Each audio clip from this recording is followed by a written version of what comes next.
இங்க ஒரு குட்டி பையன் பயங்கர கோவமா விநாயகர் சிலையில கல்ல எறியறான். அந்த சிலை எவ்வளோ முக்கியம்னு தெரியாம அந்த பையன் இப்படி பண்ணிட்டு இருக்கான். ஏன் அந்த சிலை மேல இவ்வளோ கோவமா? அவனுக்கு கூட படிக்கிற பொண்ணு ரொம்ப பிடிக்கும். அந்த பொண்ணு நல்லா பாடுவா.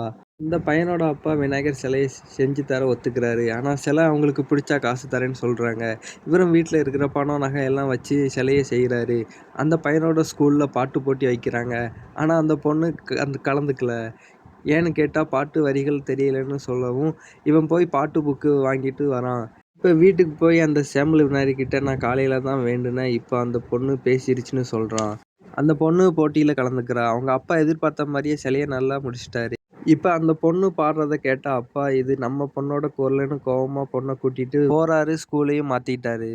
இத தெரிஞ்சுக்கிட்ட பையன், "நீ தான் காரணம்னு" விநாயகர் சிலையில கல்லால அடிக்கிறான். சிலைய செய்ய சொன்னவங்க வந்து பார்க்குறாங்க. உடைஞ்சு போன சிலை வேணான்னு கிளம்பிர்றாங்க. இதனால அந்த பையனோட அப்பா மன கஷ்டத்துல சிலை முன்னாடியே தூக்கு போட்டு தற்கொலை பண்ணிர்றாரு.